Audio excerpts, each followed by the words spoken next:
के पेड़ के नीचे शिवलिंग रखा होता था, किसी तालाब के किनारे, सरोवर के किनारे, कुंड के किनारे, नदी के घाट पर, नर्मदा जी के घाट पर, किसी नदी, पवित्र नदियों के घाट पर भगवान शंकर की छतरी बनी होती थी। चारों तरफ कोई दरवाजा नहीं होता था, केवल शिवलिंग और नंदी, इसके सिवाय कोई नहीं। वो दोनों मस्त रहते थे, अपनी मस्ती। तुम्हारा मन पड़े जब तुम नदी नहाओ, आप कभी ओमकारेश्वर जाओ, महेश्वर जाइए, आप ओमकारेश्वर, महेश्वर, खलघाट आदि का जितने घाटों पर जाकर देखोगे शंकर भगवान घाट पे बैठे, आप लोटा भरो, चढ़ाओ, फिर नहा लो, तुम्हारी मर्जी पड़े जिस साल। मत पट की जरूरत नहीं, वहां दरवाजे की जरूरत नहीं, वहां द्वार की जरूरत नहीं है।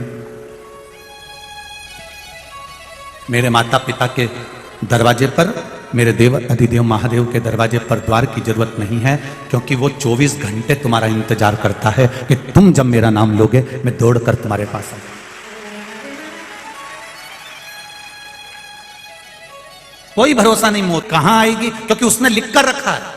माता के गर्भ से जब बच्चे की नाल कटती है, नाल कटते समय लिख दिया जाता है कि तू कब, कौन सी तिथि में, किस जगह, किस स्थान पर, कहां जाकर तेरे प्राण छूटेंगे। वो मौत का स्थान, तारीख, पल, घड़ी, नक्षत्र सब निश्चित कर दिया जाता है।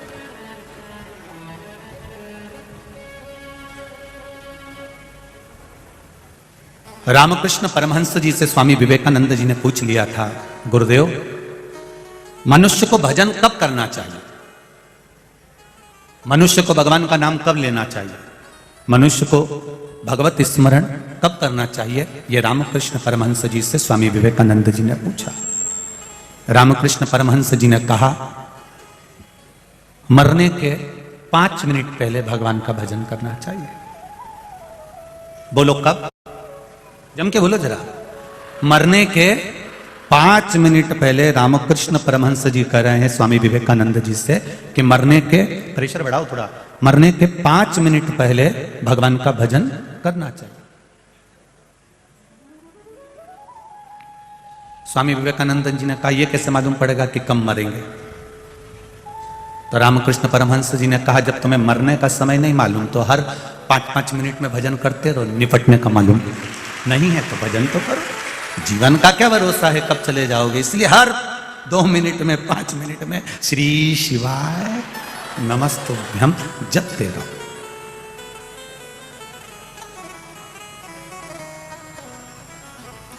भगवान से कहना, भगवान अगर मौत भी देना तो ऐसी मत देना कि पलंग पर पड़ रही हूं, सड़ रही हूं और कुछ ना कुछ चल रहा है और शरीर में कष्ट पर कष्ट मिल रहे हैं, डॉक्टर अपना काम कर रहा है, नर्स अपना काम कर रही है और भोगना मुझे पड़ रहा है। भोगता कौन है? शरीर।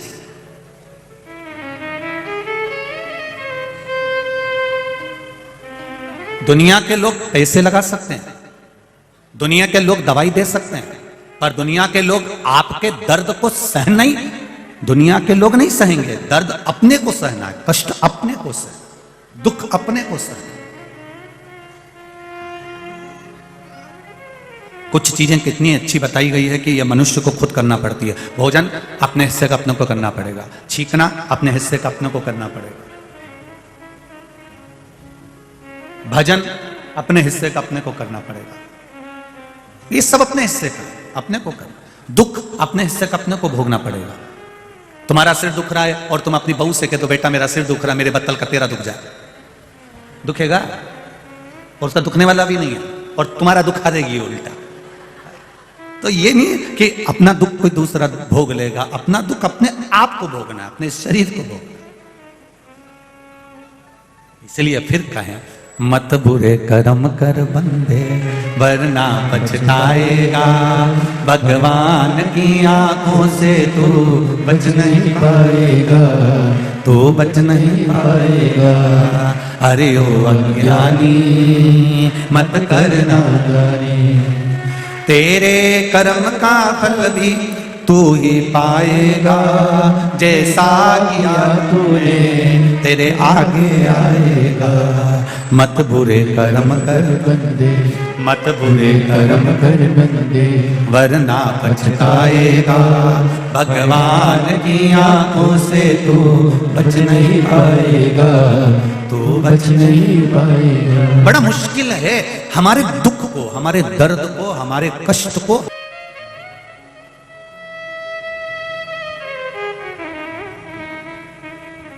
एक प्रश्न खड़ा हो जाता है कि हमारे दुख को यदि हमें सहना है तो फिर कथा में जाने से कौन सा फायदा है? हमारे दुख को यदि हमें सहना है तो फिर मंदिर जाने से कौन सा फायदा है? उसका एक फायदा है, उसका एक लाभ है, वो अपनी जिंदगी में उतारिएगा। बहू को ये मालूम है, घर की माता को, घर के पुरुष को ये मालूम है कि हम डॉक्टर साहब के यहां जाएंगे और डॉक्टर साहब इंजेक्शन लिखेंगे तो हमें इंजेक्शन किससे लगवाना है। कोई कोई हॉस्पिटल में ऐसा होता है कि उसका इंजेक्शन दर्द करता रहता है, और कोई कोई हॉस्पिटल में ऐसा रहता है कि जिसका मात्र इंजेक्शन लगा और वो ठीक हो जाता, मात्र इंजेक्शन लगा और वो ठीक हो जाता, मात्र इंजेक्शन। कोई कोई को बहुत हाथ बहुत भारी होता है जिसका इंजेक्शन लगते से ही दर्द होता है और वो दर्द 2-4 दिन तक रहता है, और कोई ऐसा होता है कि एक क्षण का इंजेक्शन लगाकर वो हाथ कुछ नहीं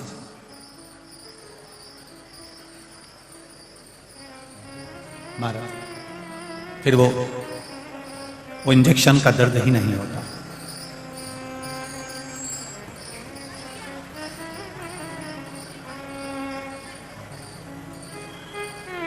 उसी तरह दर्द बहुत है, कष्ट बहुत है, दुख बहुत है, पर जब हम भगवान की शरणागति ग्रहण करते हैं, जब हम भगवान के पास में जाते हैं, कथा में जाकर बैठते हैं या भगवान की शरणागति में जाकर बैठते हैं, तब उस परमात्मा का हाथ जब हमारे ऊपर पड़ता है तो हमारा दुख का दर्द भी हमको कम हो जाता है, कष्ट भी कम हो जाता है, वो कम हो जाता है। हमारा भजन करना, भगवान की अविरल भक्ति को धारण करना, भगवान के भजन में लगना, ये हमारे दुख को, हमारे कष्ट को, हमारी तकलीफों को समाप्त कर देता है। शिव कथा कह रही है, भगवान शंकर का संवाद करता है, भगवान देवाधिदेव महादेव का पावन चरित्र कहता है। देवऋषि नारद ने जब भगवान शंकर का अपमान कर दिया अहंकारवश,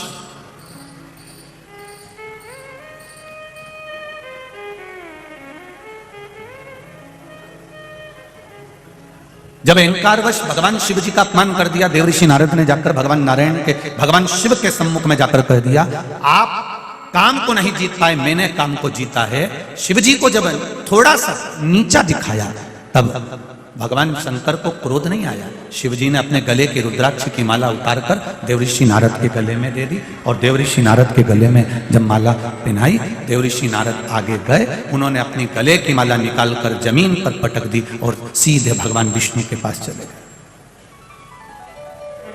सीधे भगवान नारायण के पास। और नारायण के पास जाकर उन्होंने, देवऋषि नारद ने कह दिया कि मैंने काम को जीता है जिसको देवाधिदेव महादेव नहीं जीत पाए।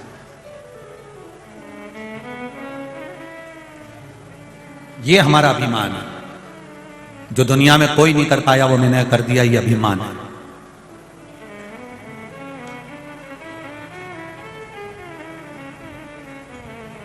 रावण भी विद्या में निपुण था और श्री हनुमान जी महाराज भी विद्या में निपुण थे।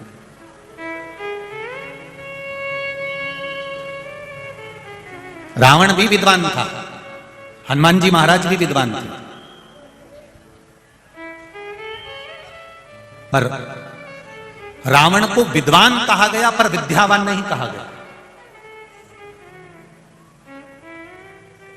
जितनी जगह आप सुनेंगे रावण की चर्चा तो लोग कहेंगे बड़ा विद्वान था साहब, बहुत विद्वान था, उसने शिव जी को हाथ में उठा लिया था, उसने भगवान शंकर की आराधना करी, सोने की लंका उसकी थी, सारे ग्रह उसके अनुकूल थे, सबको उसने बंधन में बनाकर रखा था। बताओ कितना कितना लोगों ने कहा साहब बहुत विद्वान है, बहुत विद्वान है, पर आज तक किसी ने यह नहीं कहा कि रावण विद्यावान था। लोग कहते हैं विद्वान था।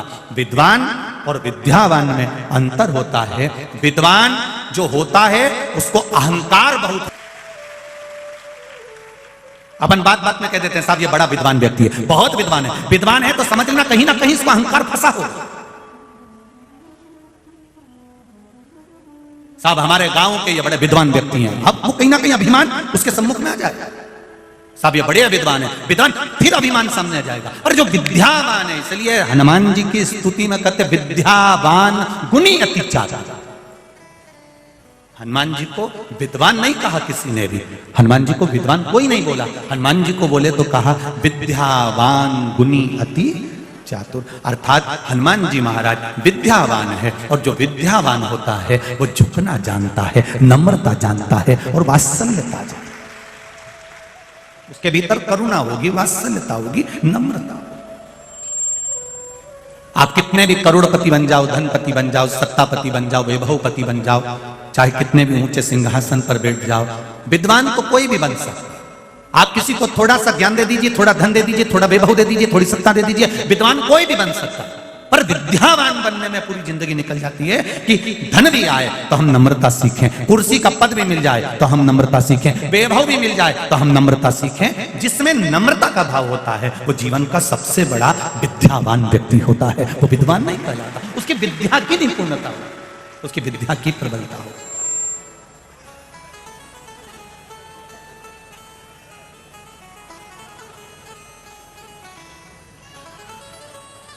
मेरा आप सबसे निवेदन है, आप विद्वान मत बनना। और कोई आपको अगर विद्वान कहे भी सही तो पहले उसके चरण पकड़ लेना, दादा मैं तुम्हारे हाथ जोड़ूं, पांव पड़ूं, मैं काय का विद्वान, मैं तो तुम्हारे चरणों की धूल हूं साहब, मेरे बस का कुछ भी नहीं है। ये तो सब मेरे राम जी की कृपा है, ये तो सब मेरे ठाकुर जी की कृपा, ये सब मेरे गोवर्धन नाथ की कृपा, ये सब मेरे भोलेनाथ की कृपा है। अपना है क्या? नारद जी को जब अभिमान आ गया, नारद जी के भीतर जब अभिमान फंस गया, अहंकार आकर खड़ा हो गया, तब देवऋषि नारद को भगवान विष्णु ने 6 सूत्र दिए हैं। इन 6 सूत्र को नारद अपनी जिंदगी में उतार कर रखना, तब तेरा अहंकार समाप्त हो जाएगा और शिव तुझे मिल जाएंगे। और शंकर अगर मिल गए, शिव जी से हमें सीखना ही क्या चाहिए? शंकर भगवान से क्या सीखना है? भगवान शंकर से सीखो विद्यावान, शंकर भगवान से सीखी है। शिव जी ने जब ब्रह्मा जी के द्वारा वीणा देवी उत्पन्न हो जाती है, ब्रह्मा जी के द्वारा सरस्वती उत्पन्न हो जाती है, ब्रह्मा जी के द्वारा जब वीणा और सरस्वती का प्रागट्य हो जाता है, तब वीणा देवी ब्रह्मा जी के पास में जाकर खड़ी हो जाती है। और वीणा देवी ब्रह्मा जी के पास जाकर खड़ी होकर कहती हैं कि मुझ में जो बल है वो बल किसी में भी नहीं है। स्वयं वीणा देवी ने कह दिया, सरस्वती कह रही है कि मुझ में जो बल है वो किसी में नहीं है। ब्रह्मा जी ने उसी समय पर थोड़ा सा ब्रह्मा जी को बुरा लगा और ब्रह्मा जी ने कहा कि अगर तुम कहती हो कि तुम में बल है, किस चीज का बल है? मैं स्वर की सम्राट हूं, मैं संगीत की देवी हूं, मैं स्वर की देवी हूं। ब्रह्मा जी ने कहा ठीक है, तो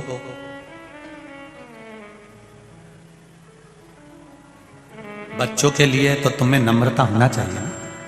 आप में से कितनी माताएं ऐसी होंगी, कितनी माता ऐसी होंगी जो सर्विस भी करती है? कितनी माता ऐसी होंगी जिन्होंने नृत्य भी सीखा होगा?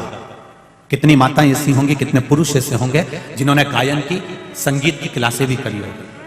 पर जब कुंवारे हो तब बात दूसरी है, संगीत क्लास भी कर लेते हो, संभाल भी लेते हो, आयोजन भी कर लेते हो, नृत्य नाटक का भी कर लेते हो। पर जब धीरे धीरे धीरे धीरे परिवार के चक्कर में पड़ते हो, घर में बच्चे जन्म ले लेते हैं, तो क्या बच्चों के सामने नृत्य सिखाओगे?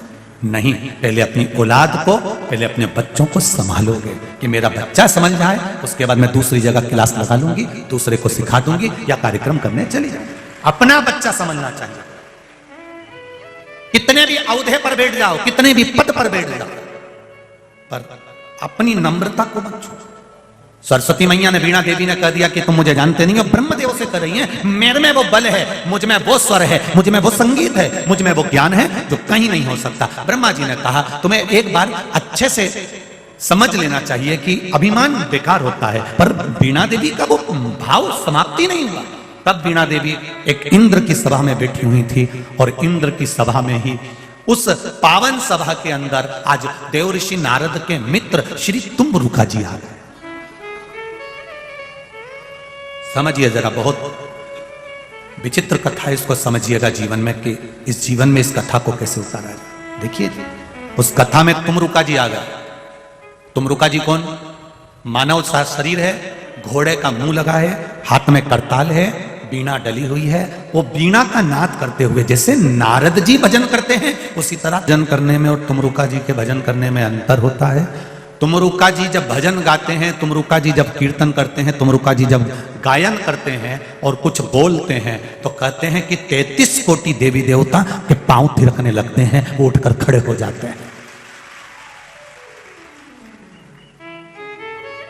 तुमरुका जिन्होंने ये शिव महापुराण की कथा का वाचन किया, तुमरुका जो नारी के गर्भ नहीं ठहरता है, उस नारी को भी संतान देने वाला अगर कोई देव कहलाता है तो वो तुमरुका जी कहलाते हैं। और उसके प्रमाण ये थोड़े से जो पत्र पढ़े, बाकी के तो इधर ये पत्रों में आप देखिए।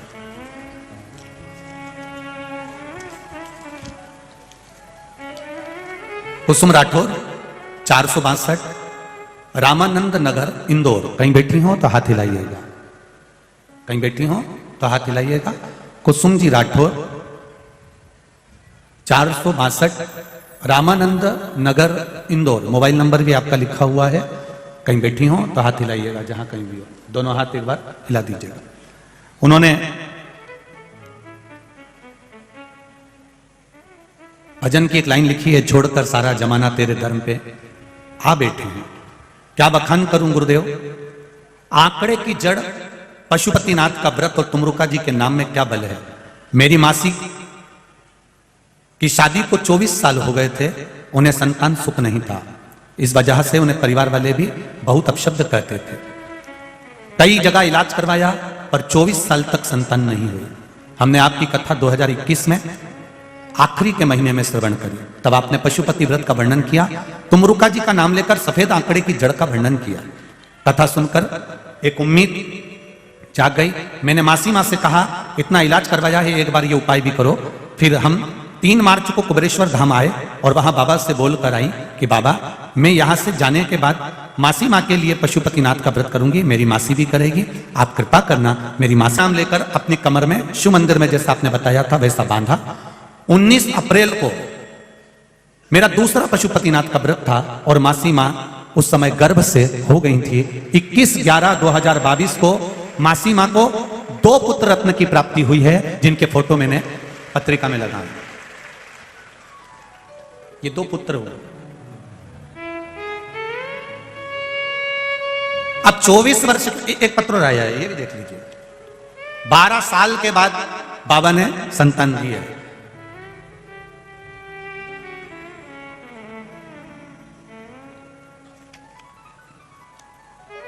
दीक्षा नाथ भोले पंत की बेटी इंदौर से हैं। मोबाइल नंबर ये, जिसका भी हो वो हाथ हिला सकती हैं। दीक्षा नाथ, गुरुजी मेरे भोले बाबा का आपका क्या वर्णन करूं, मेरे शिव जी का। 12 वर्ष शादी के हो गए थे। 12 साल के बाद भोले बाबा की कृपा से, शिव कृपा से, आंकड़े की जड़ का प्रयोग और तुमरुका जी के नाम का स्मरण कर 12 साल के बाद बाबा ने मेरे घर में 2 बेटियों को दिया है। उसके फोटो लगा रहा हूं। अच्छा, लोग कहते महाराज जी एक बात बताओ, ये तुमरुका जी एक क्यों नहीं देते जब भी देते? बहुत सारे ऐसे केस देखे हैं जिसमें हम फिर कहेंगे भगवान देवता और देवी सब देंगे। ब्रह्मा जी देंगे तो जितना तुम्हारे ललाट में लिखा है उतना देंगे। भगवान विष्णु देंगे तो तुम्हारी किस्मत में जितना लिखा है उतना देंगे। और मेरा महादेव जब देता है तो छप्पर फाड़ कर देता, वो नहीं सोचता देने, वो सोचता नहीं देने। यही है, लिया जाओ, लिया।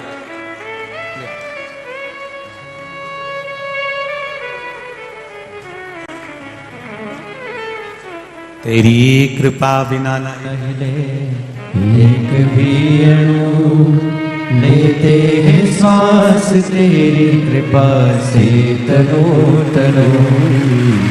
अनंग द्वार मुक्ति द्वार ओमकार तू, भोले ओमकार तू। आयो शरण तिहारी शंभु तार तार तू।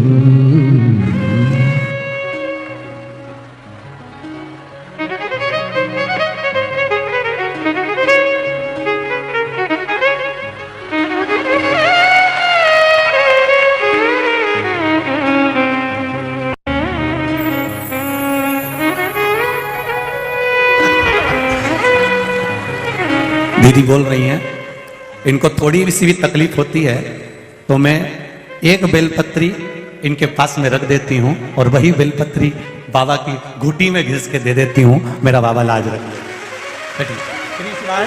नमस्ते। ये शिव है। ओ घड़ी तेरी कृपा बिना न हिले एक भी अणु, लेते हैं श्वास तेरी कृपा से तनु तनु। बखान क्या करूं मैं रागों के ढेर का, चपटी भभूत में खजाना कुबेर का। ये उसकी कृपा बिना नहीं हो सकता। मैं फिर निवेदन करूंगा जिन माताओं को 8 साल 10 साल 5 साल 6 साल 4 साल 12 साल हो गए हों, निवेदन है भले टेस्ट बेबी आप करा रहे हो या कुछ भी क्रम कर रहे हो, दवाई गोली डॉक्टर की भी लेते रहो, मना नहीं है, पर साथ में रजस्वला धर्म का 7वां दिन हो, सफेद आंकड़े की जड़ भगवान शिव जी पे से 21 बार घुमाकर तुम रूका जी का नाम लेकर लाल धागे में शिव जी का दर्शन करते हुए दोनों पति पत्नी मंदिर के अंदर रहें, तब कमर के ऊपर उसको बांधिए। शिव कृपा, उसकी कृपा बिना कुछ नहीं हो सकता, पर विश्वास के साथ। कई बार सफेद आंकड़े की जड़ या तो पति लेकर आ जाता है या पत्नी लेकर आ जाती है या किसी मोहल्ले वाले से बुलवा ली जाती है, फिर लोग कहते हैं हमने भी बांधी थी।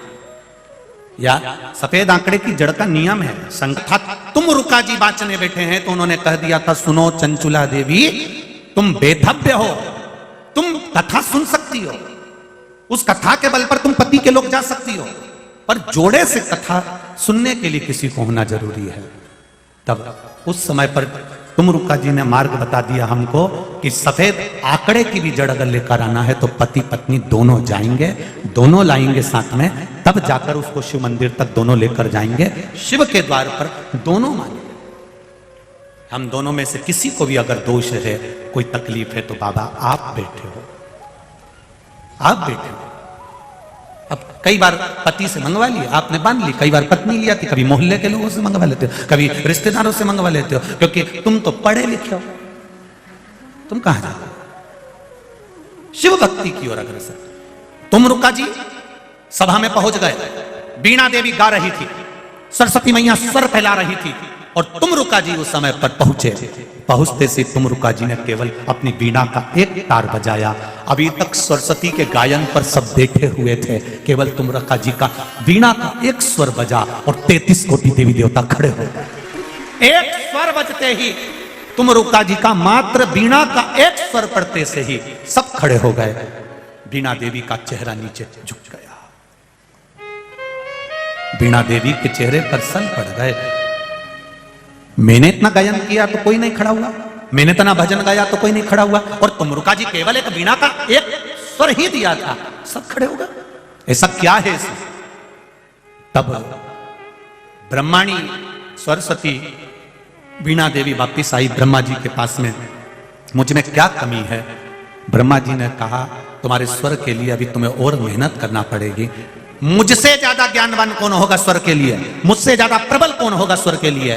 ब्रह्मा जी ने कहा जाओ तुम रुका जी के पास में। तुम रुका जी के पास में जब सरस्वती गई हैं, सरस्वती मैया के चरण को तुम रुका जी ने प्रणाम करा है। इसको कहते हैं विद्यावान बुनियादी जातु, इसको कहते विद्यावान। अपने ज्ञान की परिभाषा नहीं दी है, अपने ज्ञान की परिभाषा नहीं दी। तुम रुका जी ने चरण पकड़ लिए। मां क्या बात है, आप मेरे चरण मत पकड़ो, मैं आपके पास सीखने के लिए आई हूं, आप मेरे गुरु बनिए। तुम रुका जी ने कहा संसार में मेरी क्या सामर्थ्यता या मैं किसी को सिखा सकूं? मुझे तो खुद महादेव ने सिखाया है, आप महादेव के पास जाइए, वो सिखा सकते। मेरा महादेव अभी कहां मिलेंगे? तो कहा श्री सैलम के पर्वत पर, क्रौंच पर्वत पर महादेव विराजमान है। शंकर भगवान के पास में सरस्वती मैया चली गई। 1000 वर्ष तक माता सरस्वती ने तप किया, तब शिव जी प्रकट हुए। मांगो बीणा देवी, तुम्हें क्या चाहिए? बीणा देवी कहती है मुझे स्वर की देवी तो लोग कहते हैं, पर मुझ में स्वर नहीं, आप मुझे ये स्वर दे दीजिए, ये संगीत, ये गीत दे दीजिए। शंकर भगवान ने उसी समय अपना नटराज रूप प्रकट कर लिया, और नटराज रूप प्रकट कर माता सरस्वती को स्वरवान बना दिया।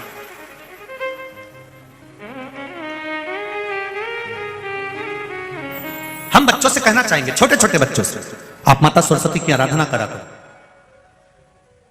मेरे बच्चों से निवेदन है, कभी जिंदगी में अगर मौका मिल जाए और सरसों के फूल यदि आपके जीवन में आपको कहीं से प्राप्त हो जाए, सरसों के फूल जानते हो ना, पीला कलर का होता है सरसों का फूल, आप प्रयास करो सरसों का फूल। जिस दिन माता सरस्वती का, मेरी बागेश्वरी का जिस दिन प्रागट्य उत्सव हो बसंत पंचमी का, उस समय पर माता सरस्वती का स्मरण कर कर वो सरसों का फूल आप देव अधिदेव महादेव को चढ़ाइए। जैसे माता सरस्वती को ज्ञान दिया था वैसा मेरा महादेव आपको भी ज्ञान दे। वो सरसों का फूल आप देव अधिदेव महादेव को समर्पित करें। कई जगह पर आम के जो झूमर होते हैं वो, कई जगह पर सरसों का पुष्प। सरसों का फूल वैसे शिव महापुराण के अनुसार अगर अपन देखें तो बड़े रोग में भी कारगर होता है। जिसको कैंसर जैसा रोग हो जाता है या किडनी लीवर जिसका डैमेज हो जाता है, इसके लिए हमने पहले भी कथाओं में वर्णन किया है, आप उसका स्मरण कर एक एक पत्र याद है।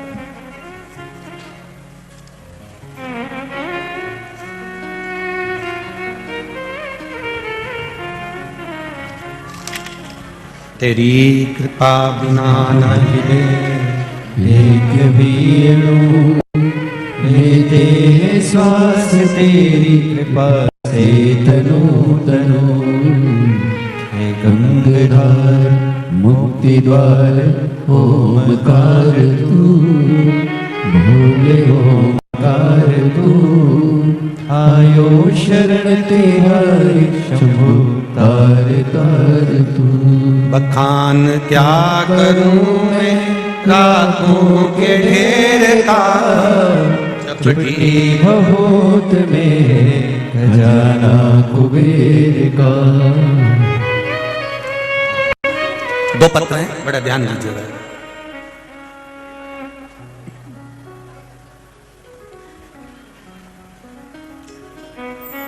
मैं निर्मला मोदी इंदौर एयरपोर्ट रोड पर रहती हूँ। कहीं बैठी हो निर्मला जी तो हाथ हिला सकती हैं। निर्मला मोदी कहीं बैठी हो तो दोनों हाथ हिला सकती हैं, जहां कहीं भी बैठी। सुखदेव नगर एयरपोर्ट रोड पर रहती हूँ। मेरे पति को अचानक पेट में दर्द हुआ, डॉक्टर को दिखाया, जांचें करवाई गई और जो बताया गया वह सारी जांचें जब कराने के बाद बाहर भी जांचें गई और मालूम पड़ा कि उनको कैंसर था। मैं कैंसर में घर में टीवी पर अक्सर आपकी कथा सुनती हूं, आपके बताए हुए उपाय का वर्णन।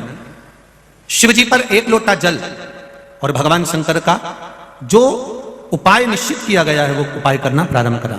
डॉक्टर साहब ने ऑपरेशन की सलाह दी पर हमने ऑपरेशन नहीं करवाया। मैंने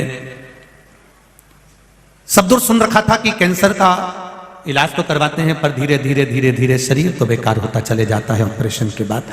मैंने मना कर दिया और बाबा से प्रार्थना कर कर इनकी बीमारी के लिए पशुपति व्रत बेलपत्र शिव जी को चढ़ाने लगी। शिवलिंग पर चढ़ाकर बेलपत्र को लाकर रुद्राक्ष का जल शिव को चढ़ाकर इनको देने लगे। आज की स्थिति में बाबा की कृपा से सारी जांचें नॉर्मल आई है और वो एकदम ठीक हो गए हैं। मैं बाबा को प्रणाम करने के लिए शिव तत्व को जाना। एक पत्र और बड़ा सुंदर है, देखिए इसमें रिपोर्टें भी लगाई हैं, पूरी की पूरी सिटी स्कैन की जितनी भी रिपोर्टें होती हैं डॉक्टर की वो सारी रिपोर्टें इसके अंतर्गत लगा दी गई।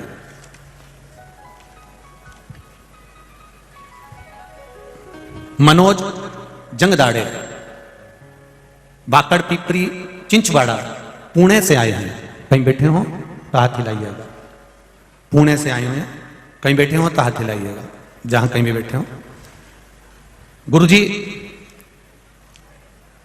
मेरे छोटे भाई की पत्नी शुभांगी जंगदाड़े, उसको मिर्गी के दौरे आते थे, मिर्गी की बीमारी थी, फिट आती थी।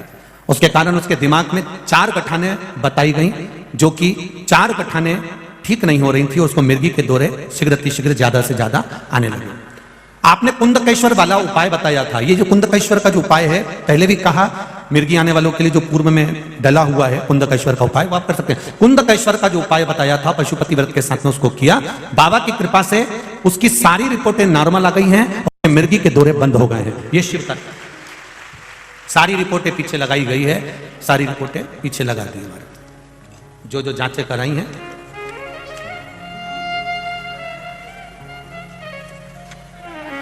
तेरी कृपा बिना न हिले एक भी अणु, लेते हैं श्वास तेरी कृपा से तनु तनु।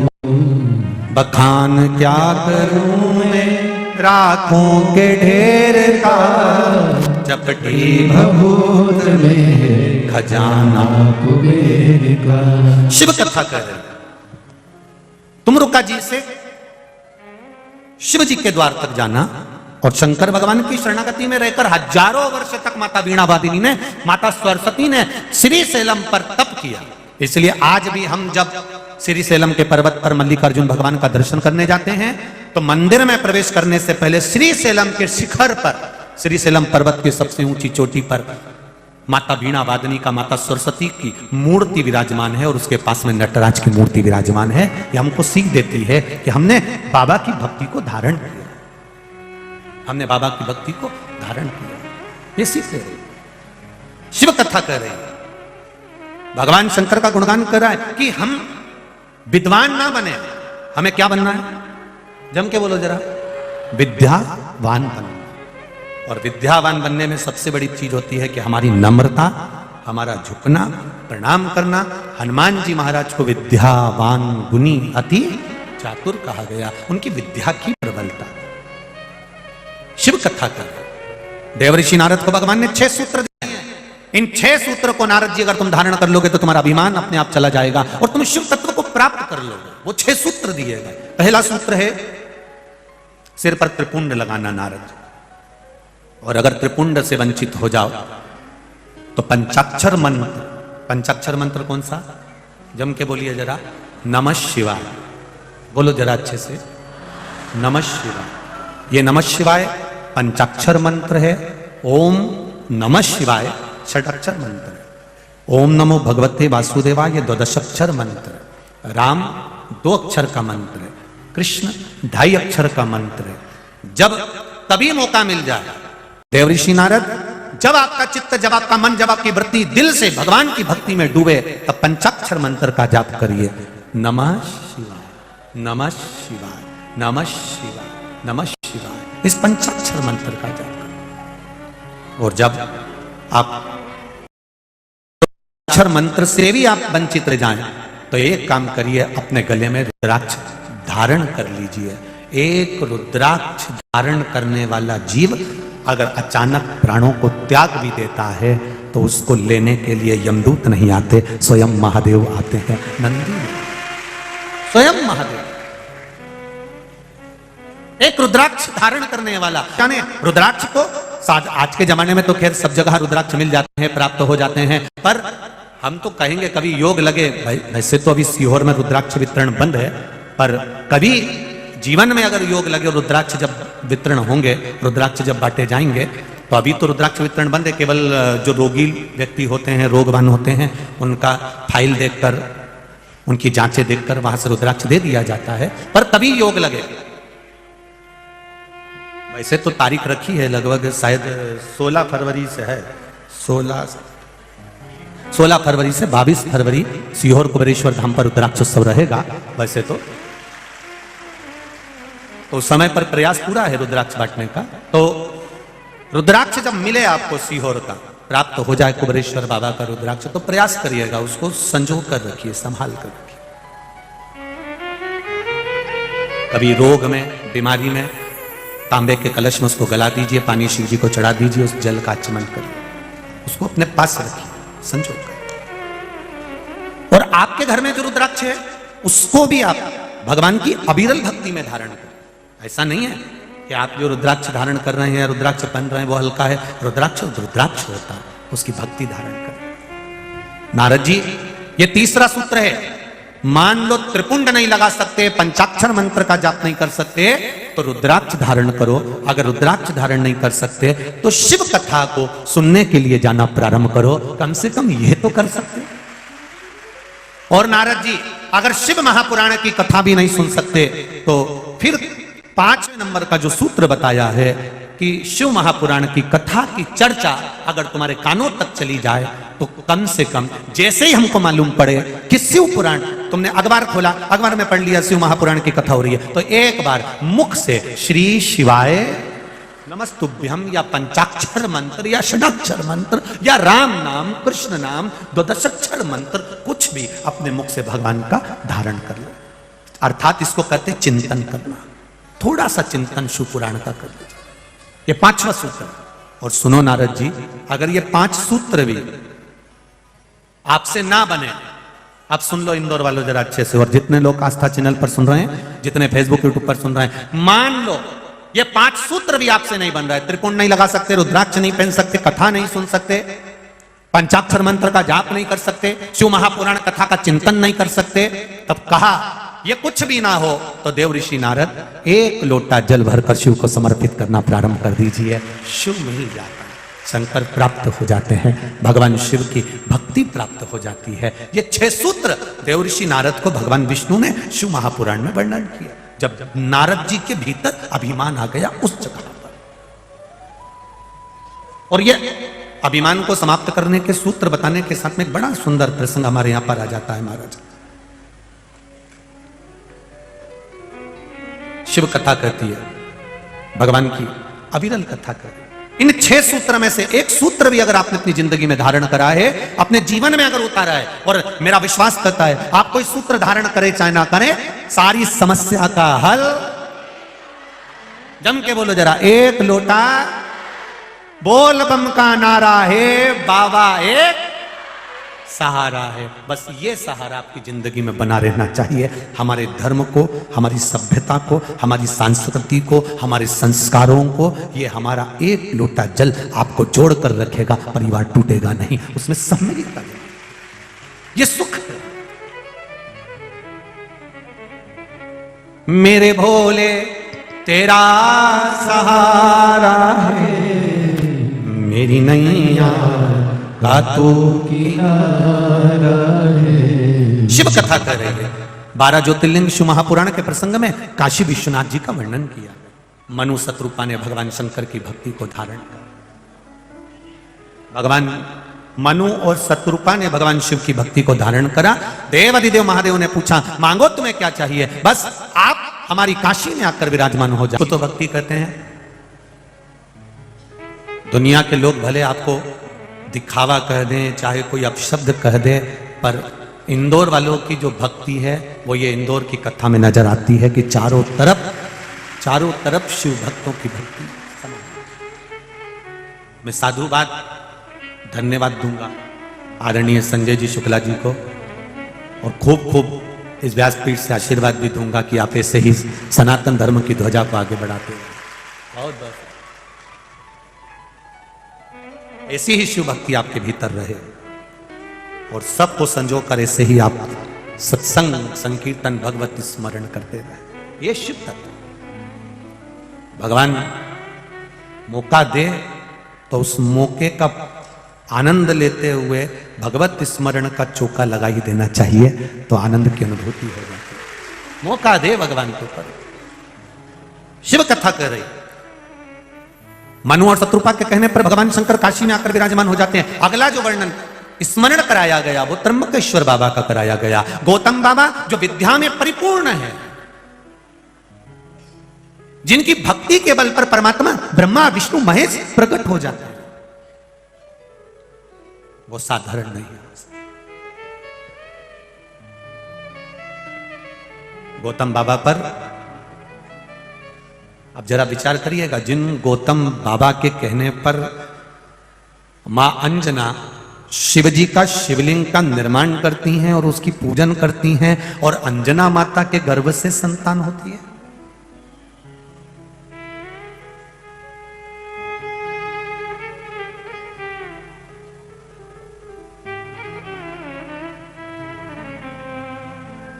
अब ये तो यहां पर कहा गया कि शिवजी की पूजन से भगवान जब देता है तो छप्पर फाड़ कर देता है, परंतु अंजना माता के यहां भी थोड़ी ना कम दिया था, भगवान कृष्ण के यहां थोड़ी ना कम दिया था। रानियों ने जितनी दिन भगवान कृष्ण की, पटरानियों ने जितनी दिन भगवान शंकर का अभिषेक करा, एक एक रानी के गर्भ से 11-11 संतान हुई। माता अंजना ने जैसा माता अंजना ने शिव जी की आराधना करी, तो अंजना माता के गर्भ से भी एक संतान नहीं हुई। हनुमान, केतुमान, रतिमान, मतिमान, वृत्तिमान, कितने हैं? कोई एक नहीं है, ये शिव कृपा, ये भगवान शंकर की उदारता।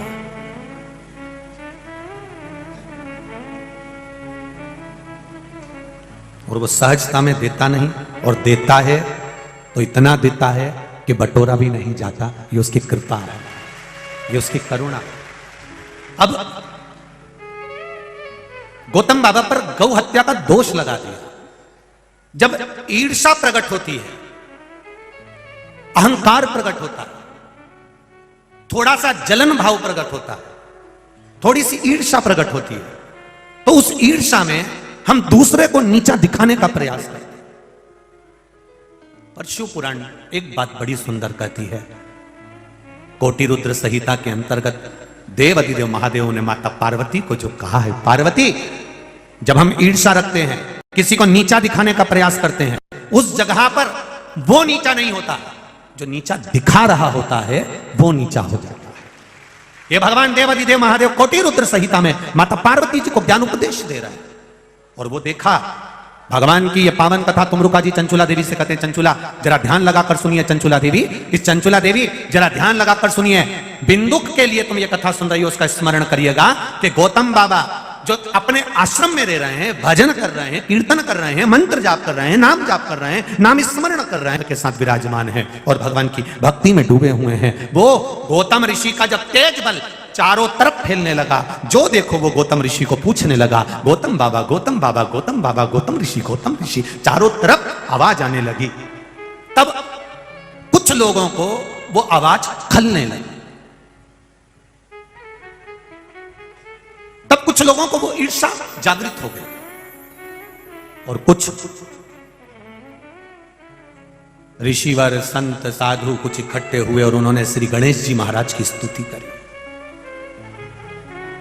गौतम बाबा के लिए गणेश जी महाराज की स्तुति करी और गणेश जी महाराज से स्तुति कर कर, आप देखिए, आपसे भी निवेदन है, कभी जिंदगी में भगवान के सामने जाना, पड़ोसी को बर्बाद करने का मत मांगना, बल्कि भगवान से कहना मेरे पड़ोसी की यहाँ 4 व्हीलर गाड़ी आ जाए, उसका बेटा डॉक्टर बन जाए, इंजीनियर बन जाए, मेरा पड़ोसी 4 चांद लगाए और आगे बढ़े, उसकी बिल्डिंग और ऊंची बने। उसका लाभ क्या होगा? जब पड़ोसी की बिल्डिंग 4 मंजिला बनेगी, जब पड़ोसी की बिल्डिंग आगे बढ़ेगी, जब पड़ोसी का बेटा डॉक्टर बन जाएगा या उसकी यहाँ 4 व्हीलर गाड़ी खड़ी हो जाएगी, तो तुम्हारे ड्राइवर नहीं होगा कोई, तुम्हारे यहाँ गाड़ी नहीं होगी, तुमको दुख आएगा। तुमने पड़ोसी से जाकर कहा तो डीजल भी उसका, पेट्रोल भी उसका, ड्राइवर भी उसका, गाड़ी भी उसकी, तुमको वहां तक छोड़कर आएगा, तुमको वहां तक छोड़कर। जरा विचार करिए, अपनी चित्तवृत्ति में जरा लेकर आइए, विचार करो जरा सा, आपकी चित्तवृत्ति में जरा लेकर आइए उस बात को। हम क्यों बुरा मांगे साहब? हमें अगर भगवान से मांगना है तो केवल इतना मांगना है, भगवान सर्वे भवन्तु सुखी, सब सुखी रहे।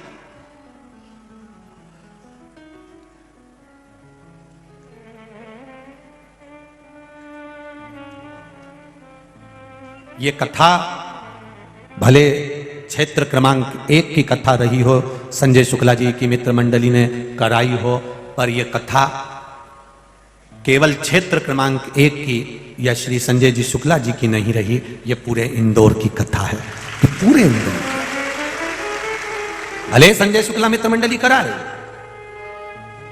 भले क्षेत्र क्रमांक 1 में हो रही हो, पर जब सब जुड़ गए, हर एक व्यक्ति, आप जाकर देखो, इस रोड से जाओगे इतने स्टॉल लगे होंगे, कोई पोया बांट रहा है, कोई कचौड़ी बांट रहा है, कोई हलवा बांट रहा है, कोई चाय बांट रहा है, इधर से निकलोगे तो कोई चाय बांट रहा है, कोई हलवा बांट रहा है, कोई कचौड़ी बांट रहा है।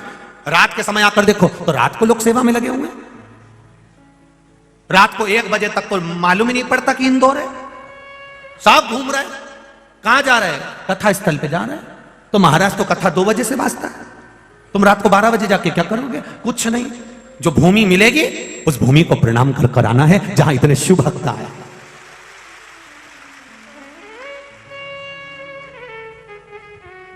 उस भूमि को प्रणाम कर भूमि का भी पत्र देखो, अरे कहां गाओ, जमीन का प्रमाण पत्र देखिए,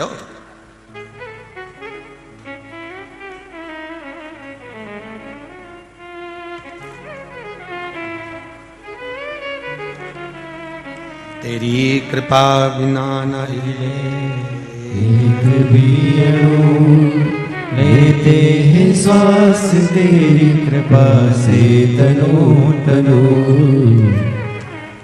रोशनी राठौड़ इंदौर से है, कहीं बैठी हो तो हाथ हिलाइएगा। रोशनी राठौड़ इंदौर, कहीं बैठी हो तो हाथ हिलाइएगा, जहां कहीं भी बैठी। रोशनी राठौड़ इंदौर।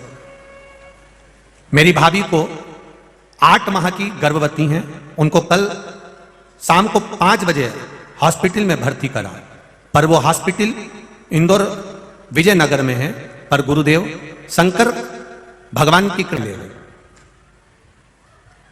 अब पत्थर उठाकर कंकर को लेकर चली गई और कंकर ले जाकर मैंने वही कंकर को पानी में डाल दिया और उस पानी को मेरी भाभी को चम्मच भर पिला दिया। बिना ऑपरेशन के बच्चा हो गया।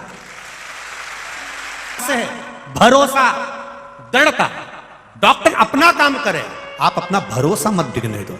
आप भरोसा, विश्वास मत डिगने दो।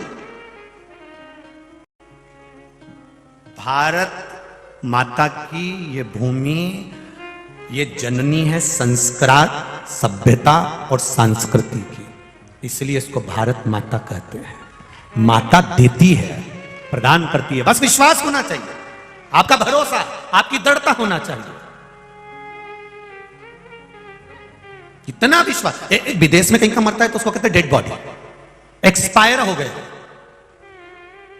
और भारत में कहीं का बेवड़ा भी मर जाए तो स्वर्गवासी। विचार करिए, भारत में कहीं का पाप से पाप करने वाला भी मर जाए तो उसके नाम के आगे लिखा रहता है श्रीमान स्वर्गवासी। तो किसी ने पूछा इनको डेड बॉडी क्यों नहीं कहते थे, एक्सपायर क्यों नहीं कहते थे, इनको स्वर्गवासी क्यों कह रहा है, इसने तो जिंदगी भर मदिरा पी है, बेकार से बेकार काम करा, फिर इसको स्वर्गवासी क्यों लिखा। उसका केवल एक कारण है कि देवता भारत की भूमि पर जन्मे हैं। ये भारत की भूमि पर कोई कितना भी पाप करने वाला मर जाए तो भी वो नरक नहीं जाता, स्वर्ग जाता है, क्योंकि स्वर्गवासी। इसीलिए लोग अपना अपना देश छोड़कर भारत में आते हैं, यहां रहते हैं, हरे राम राम राम हरे कृष्ण कृष्ण कृष्ण कहते हैं और चाहते हैं भगवान से कि हमारा प्राण इसी भारत की भूमि पर छूटे। पर कहीं कहीं के इतने ज्यादा अप टू डेट होते हैं, हम तो विदेश जा रहे हैं, इतने खुश हो रहे हैं, हम न्यूजीलैंड जा रहे हैं, हम इंग्लैंड जा रहे हैं, हम यहां जा रहे हैं, इतने खुश होंगे हम वहां जा रहे हैं। अरे जिंदगी में कुछ कर्म ऐसा करो कि वो इंग्लैंड न्यूजीलैंड वाले भी तरसें इस भारत की तरह पर आने के लिए। जैसे तुम भजन गाती हो ना, मेरे मन में नहीं है धीर सखी मैं वृंदावन जाऊंगी, उसी तरह वो न्यूजीलैंड ऑस्ट्रेलिया इंग्लैंड वाले भी कहें मेरे मन में नहीं है धीर, एक बार भारत जाऊंगी। और भारत जाऊंगी तो एक लोटा जल, क्योंकि इंग्लैंड में तो चढ़ाने मिलेगा नहीं, हॉलैंड में भी नहीं मिलेगा, तो एक लोटा जल मेरे महादेव। अब तो परंतु भगवान ने बड़ी कृपा कर दी, अभी तो विदेश में भी एक जगह जमीन खुदी तो उनमें भी महादेव निकल गया, कंकर सकता है, वहां भी शिव पहुंच गया। डमरू वाला तो डमरू वाला, ये तो सत्य है, बहुत जल्दी इधर से उधर पहुंच जाता है तुरंत।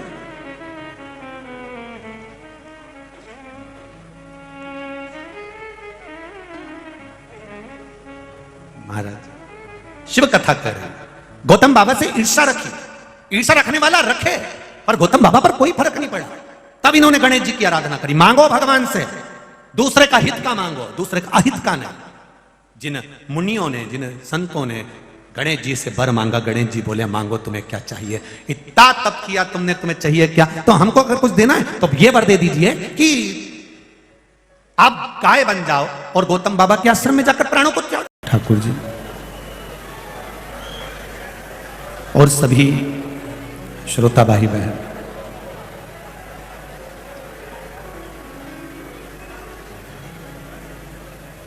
भगवान शिव की कृपा, उदारता, दया, करुणा जो आप और हम इस मृत्यु लोक के सागर में, संसार सागर में भगवान की पावन कथा को श्रवण कर रहे हैं। कठिनों में कठिन मानव देह और उस मानव देह में भी परमात्मा का भजन, ये सबसे ज्यादा कठिन।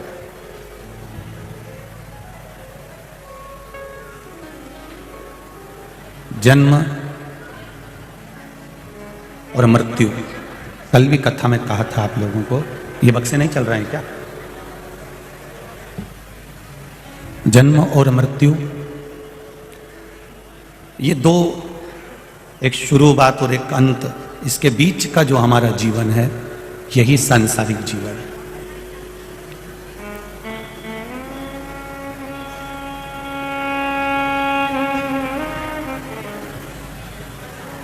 ये बड़ा विचित्र जीवन है। आपको पहले भी कथा में कहा, आज फिर कह रहे हैं कि भगवान से एक प्रार्थना हमेशा करते रहो, एक निवेदन हमेशा करते रहो कि जैसे मेरे भोलेनाथ, आपने जन्म के 9 महीने पहले हमको बता दिया कि आने का इशारा दे दिया कि हम आ रहे हैं, उसी तरह मरने के 9 मिनट पहले भी अगर तू इशारा कर देगा तो हम तेरा भजन कर लेंगे।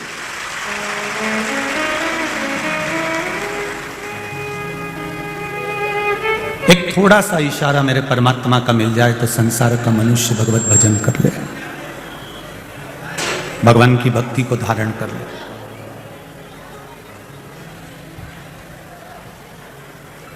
प्रत्येक 7 वर्ष में मनुष्य के शरीर में बहुत से विकास होते हैं। प्रत्येक 7 वर्ष के अंदर अंदर हर साल 7 वर्ष आते हैं। प्रत्येक 7 वर्ष में मनुष्य के जीवन में, मानव के शरीर में विकास होता है, उथल पथल होती है।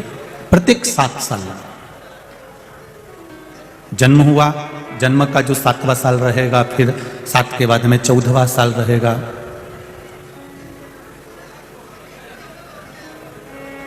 फिर 21वां जो वर्ष रहेगा।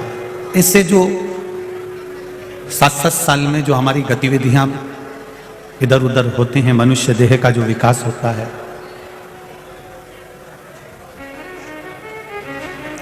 और मानव शरीर, मानव देह, मानव का जो शरीर है, वो भी किसी ना किसी रूप में इन वर्षों में निकलते निकलते भगवत भजन की ओर अग्रसर हो जाते हैं।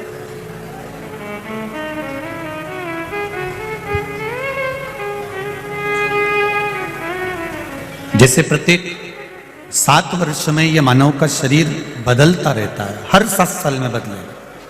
ये मानव शरीर में थोड़ा ना थोड़ा विकास, थोड़ा ना थोड़ा ऊंच नीच इस मानव के शरीर में प्रत्येक 7 वर्ष में होती रहे। उसी तरह 7 वर्ष में जैसे मानव के शरीर में बदलाव आता रहता है, 7 दिन की शिव महापुराण की कथा सुनकर, या 7 दिन की श्रीमद् भागवत कथा सुनकर, या विष्णु पुराण, गर्ग संहिता, कूर्म पुराण, नारद पुराण, भविष्य पुराण, नर्मदा पुराण, ऐसी पुराणों को जब हम सुनते हैं तो ये निश्चित है, जैसे 7 वर्ष में शरीर में थोड़ा बदलाव आता है, 7 दिन की कथा सुनकर हमारे चित्त और मन में भी थोड़ा ना थोड़ा बदलाव आता है। थोड़ा बदलाव आए।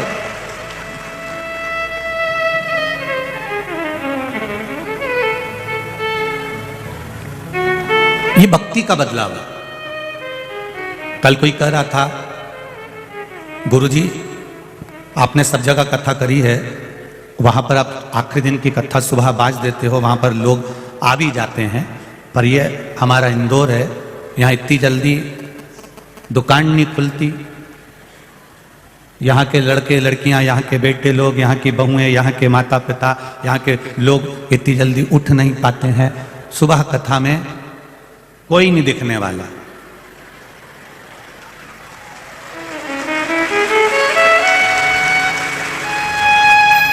मैं आस्था वालों से निवेदन करूं कि जरा रोड के चारों तरफ की रोड दिखा दो, ये पंडाल तो जाने दो इन लोग। मालूम पड़ जाएगा कि लोग कह रहे थे कि सुबह इंदौर के लोग नहीं उठते इतनी जल्दी।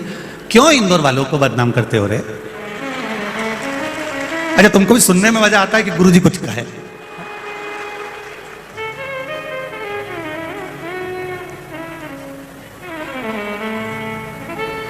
अब ये सब कहां से आए?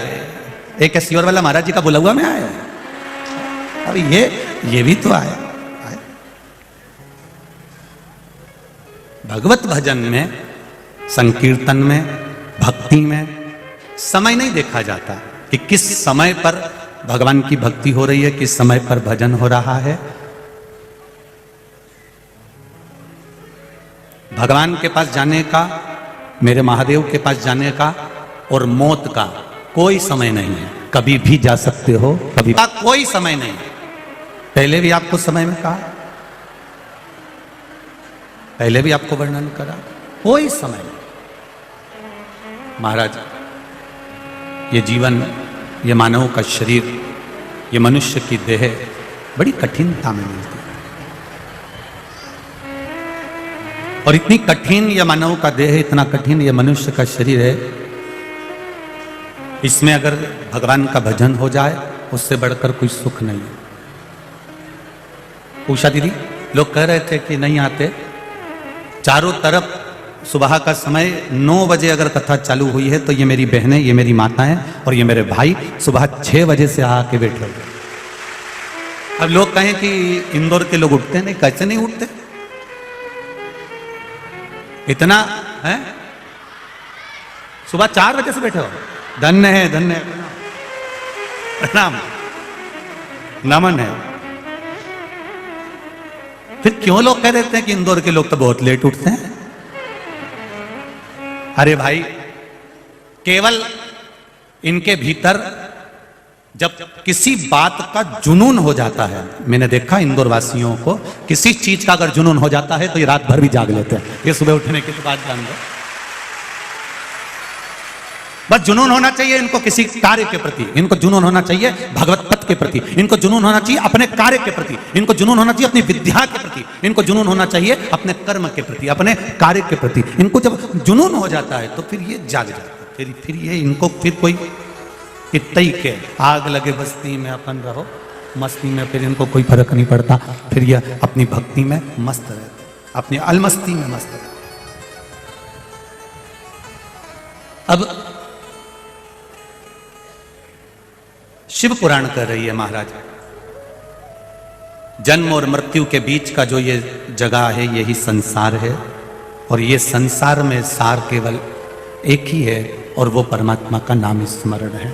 जो तुलसीदास जी ने लिखा कि कलयुग केवल नाम धारा। भगवान की भक्ति में जितना डूबोगे, भगवत नाम में जितना डूबोगे, उतना जीवन का सुख पा जाओगे। मेरे भोलेनाथ जी के पास जाने के लिए कोई समय की सीमा नहीं होती। शमशान और शिव, इनके पास जाने का कोई समय नहीं है। मृत्यु कब हमको अपने ग्रास में पकड़ ले, मृत्यु कब हमको पेट कर ले, मृत्यु कब हमको पकड़ना चाहे, इसका कोई समय नहीं। आप सब ये मत सोचा करो कि अभी 10 बज गई है तो मैं मंदिर नहीं जाऊंगी, 9 बज गई है तो मंदिर नहीं जाऊंगी। दिन भर में जब तुम्हारा मन करे, जब तुम्हारा चित्त लग जाए, अपने माँ बाप से मिलने का कोई समय नहीं। वो तो कहना चाहूंगा कि अब पहले राम जी के मंदिर में दरवाजे होते थे, कृष्ण भगवान के मंदिर में दरवाजे होते थे, देवी जी के मंदिर में दरवाजे होते थे, पर मेरे महादेव के मंदिर में पहले दरवाजे नहीं होते थे। ये सती ने जो गलती करी, संसार का कोई व्यक्ति ऐसी गलती ना करे जो सती कर गई, जो माता सती ने करा। क्या गलती सती ने करी? सती ने सबसे बड़ी गलती माता सती ने करी कि यज्ञ की अग्नि में सती कूद गई। हमारा सनातन धर्म कहता है कोई यज्ञ हो रहा हो, कोई अनुष्ठान हो रहा हो, कोई कथा हो रही हो, कोई प्रवचन हो रहे हो, कोई धर्म का आयोजन हो रहा हो, कोई धार्मिक आयोजन हो रहा हो, बन सके तो उसमें प्रयास करना कि अपने हाथ को आगे बढ़ाकर उस यज्ञ को पूर्ण कराने का प्रयास करना। अपना टांग, अपना पांव उसमें मत अड़ाना, नहीं तो सती जल जैसे जलकर भस्म होना पड़ सकता है। माता सती ने एक गलती कर दी कि यज्ञ के कुंड में माता सती चली।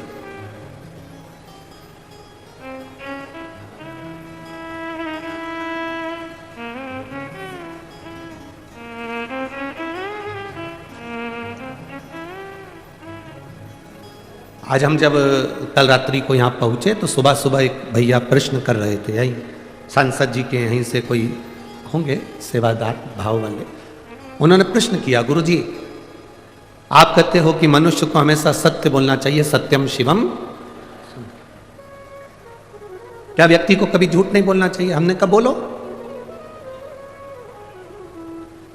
कौन मना कर रहा है? पर झूठ बोलने के लिए भी एक जगह है, झूठ बोलने के लिए भी एक स्थान है। जब कोई गाय कसाई के हाथ में आ जाए, कटने जा रही हो, तब झूठ बोल दो कि ये गाय मेरी है और तू अब भी छोड़। झूठ बोलने के लिए भी एक स्थान बताया गया है कि उस स्थान पर झूठ बोल दो।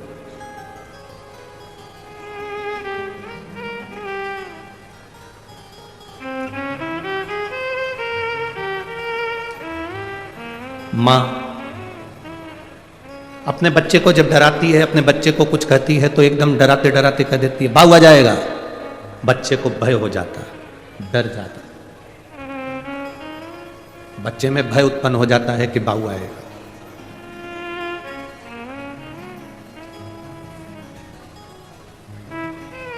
जैसे बच्चे में भय होता है कि बाऊ आ जाएगा तो बच्चा डर जाता है, उसी तरह जब हम प्रतिदिन पंचाक्षर मंत्र नमः शिवाय, षडाक्षर मंत्र ओम नमः शिवाय या श्री शिवाय नमस्तुभ्यम का जाप करते हैं तो मृत्यु को, पाप को, हमारे बेकार कर्म को भी भय लगता है कि मैं इसके नजदीक नहीं जाऊं। मंत्र का जाप, मंत्र का स्मरण, नाम का स्मरण जीव को एक आनंद की अनुभूति करा देता है।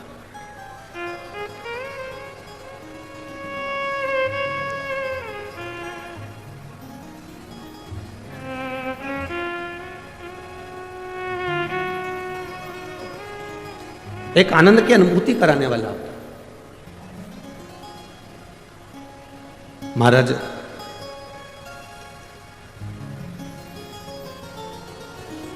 आप सब तो विदर्भ के हो, अमरावती के हो, तो आप लोगों को तो बहुत ज्यादा भगवान कृष्ण की कथा का ज्ञान है। आप सब बहुत विद्वान भी हैं, पर आपने कथा सुनी होगी भगवान कृष्ण की धर्म पत्नी रुक्मणी जी की बुआ।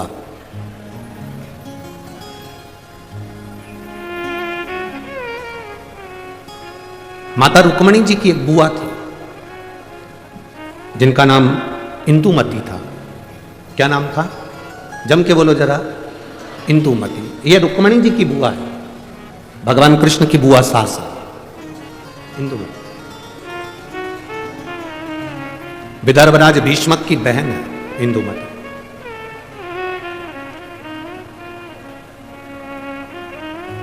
विदर्भ किस भूमि पर, पवित्र भूमि पर इंदुमती रहती अपने भाई राजा भीष्मक के संकल्प सबसे प्रबल था। उस संकल्प के चक्कर में जितने इस विदर्भ में कोई द्रोही भी अगर अंदर प्रवेश करने की सोचता था तो इंदुमती को देखकर भय खा जाता था।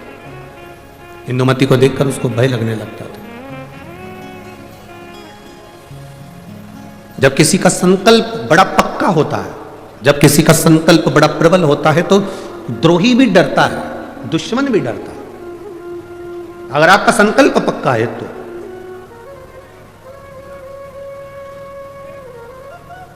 रुक्मणी जी की बुआ इंदुमती का संकल्प बड़ा पक्का था। और हमने पहले भी कथा में कहा कि संकल्प लेना तुम्हारा काम है और पूर्ण करना महादेव का काम है। पूर्ण वो करेगा। संकल्प आप लीजिए, पूर्ण करने की जवाबदारी परमात्मा की है। आपने संकल्प लिया कि मैं किसी संत का, साधु का मुख प्रतिदिन देखूंगी, तो संत साधु को तुम्हारे दरवाजे तक पहुंचाने की जवाबदारी उस परमात्मा की है। आपने संकल्प ले लिया कि मैं एकादशी का व्रत करूंगी, तो संकल्प आपने लिया पर पूर्ण करने की जवाबदारी उस परमात्मा की है। आपने संकल्प ले लिया कि मुझे 5 दिन शिव महापुराण की कथा जो मेरे विदर्भ में हो रही है, अमरावती में हो रही है, मुझे दिल से सुनना है। कितनी भी भीड़ आए, भीड़ का आना तो, भक्तों का आना तो महादेव की कथा का रस तत्व है, भक्त तो आते ही रहेंगे। कितने ही भक्त आए, कितनी भी भीड़ आए, पर मेरा फर्ज है, मैं रामेश्वर नहीं जा सकती, मैं सोमेश्वर नहीं जा सकती, मैं नागेश्वर नहीं जा सकती, मैं विश्वेश्वर नहीं जा सकती, मैं त्र्यंबकेश्वर नहीं जा सकती, मैं भीमाशंकर नहीं जा सकती, मैं कृष्णेश्वर नहीं जा सकती, मैं केदारेश्वर नहीं जा सकती, तो मेरा 12 ज्योतिर्लिंग वाला मेरा महादेव अमरावती के पास में शिव पुराण के रूप में आ रहा है, तो मुझे वहां जाना है, मुझे वहां पहुंचना है। यह संकल्प आपके भीतर हो। मुझे 5 दिन की कथा है, मैंने अपने घर वालों से कह दिया कि मुझे आप डिस्टर्ब मत करना, अब मैं कथा सुनूंगी तब बात करूं। शादियों का सीजन भी है, बोलो तो रही अमरावती की जीजियों, सही है कि गलत है? अब शादियों का सीजन है तो जिनकी उनसे रिश्तेदारी है वो वहां चले गए, जिनकी इससे रिश्तेदारी है वो यहां आ गए। ये तो रिश्तेदारी का क्रम है, जहां जिसका संबंध बैठ जाए, ये संबंधों की बात है। और एक बात आज आप लोगों को कहूंगा इस अमरावती की पवित्र भूमि से, 24 घंटे परिवार वालों को साथ दे दो तो भी तुम्हारे मरने के समय पर वेंटिलेटर पर अकेले ही रहोगे, कोई नहीं रहेगा। 24 घंटे पति पत्नी परिवार नाते रिश्ते बेटा बहू कुटुंब कबीला भाई बंधु सखा किसी को भी 24 घंटा दे दो, पर वो 24 घंटा तुमने जिसको दिया, तुम्हारी दुख की घड़ी में जिसको तुमने 24 घंटा दिया, वो 24 घंटा साथ रहने वाला तुम्हारे पास में नहीं होगा। पर तुम जो 1 लोटा जल 5 मिनट शिव जी के मंदिर में जाकर जो चढ़ाती हो ना, वो तुम्हारा 5 मिनट ना जाने कितने जन्मों के दुख को काट दे। केवल 5 मिनट बोल बम का नारा है, सारी समस्या का हल। वो 1 लोटा जल तुम्हारा जो शिव को तुम समर्पित कर रहे हो, शिव मंदिर तक जा रहे हो, शंकर की चौखट तक जा रहे हो, शंकर को 1 लोटा जल चढ़ा रहे हो, वो तुम्हारा संकल्प पूरा करना उसकी जवाबदारी। आप सब विदर्भ के निवासी हो, आपको भगवान कृष्ण की रुक्मणी जी की और उनके पूरे परिवार की पूरी कथा मालूम होगी, हम जानते हैं। आप सब विद्वान हो, आप सबको मालूम होगा कि विदर्भराज भीष्म की कथा क्या है। पर इस व्यासपीठ पर हम इतना सा वर्णन करेंगे कि विदर्भराज भीष्म की बहन इंदुमती का जो संकल्प, उस संकल्प के आगे अच्छा योद्धा भी उसके सामने नहीं आता था।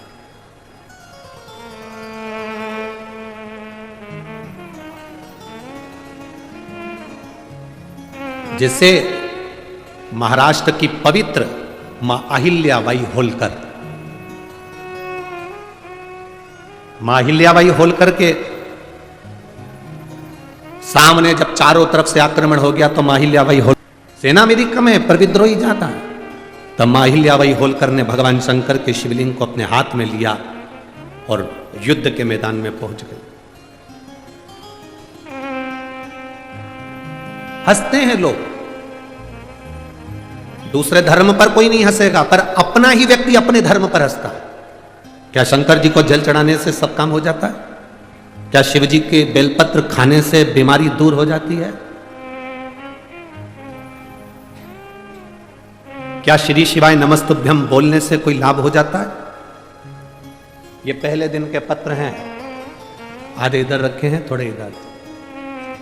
5 दिन में पत्रों की संख्या, जिनके मन में संशय हो, इसमें मोबाइल नंबर भी रहता है, इसमें उनका एड्रेस भी रहता है, इसमें उनका फोन नंबर भी रहता है। आप उसको फोन लगाओ, उसके घर जाओ और मालूम करो कि बेलपत्री का क्या फल है, शंकर पर चढ़ाए हुए जल का आचमन करने का क्या फल है। विदेश्वर संहिता शिव महापुराण में तो लिखा है कि 3 ताप मनुष्य के समाप्त हो जाते हैं, पर यह हमारा विश्वास करता है कि जिसने दिल से महादेव को जल चढ़ाया और उसका आचमन करा, उसकी जिंदगी के सारे दुख भी समाप्त हो जाते हैं, सारे दुख।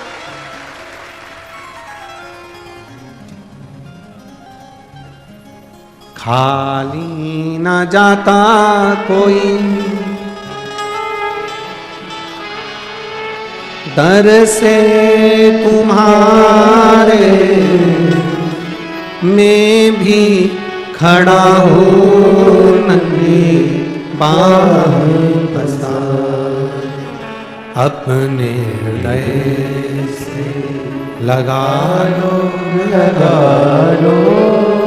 गिना जा रहा हूँ, उठा लो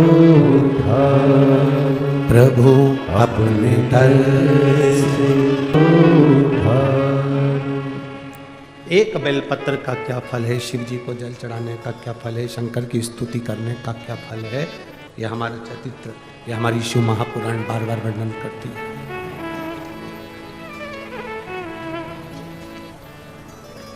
इंदुमती माता रुक्मणी जी की बुआ, विदर्भराज भीष्मक की बहन इंदुमती, बड़ी प्रबल, उसका संकल्प बड़ा प्रबल था, बहुत प्रबल। क्या संकल्प था इंदुमती का? जिसका संकल्प प्रबल होता है उस संकल्प को पूर्ण करना महादेव का काम होता है, और जो संकल्प लेता है वो भी भटकता नहीं है।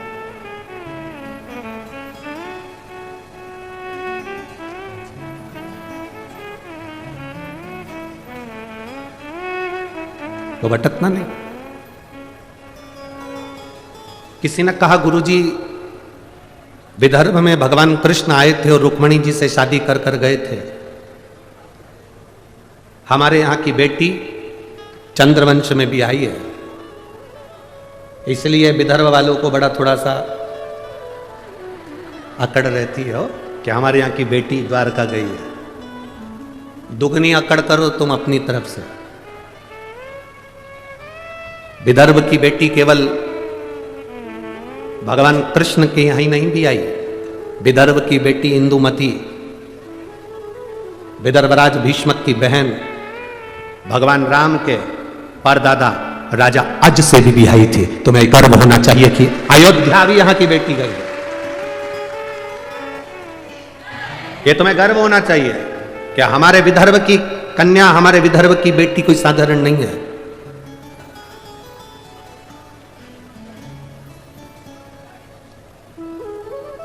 विदर्भ की बेटियां संपूर्ण विश्व में कहीं ना कहीं अपनी ध्वजा पताका फहराती ही है, निश्चित। दूसरे को जान दो, यहीं देख लो कथा की यजमान।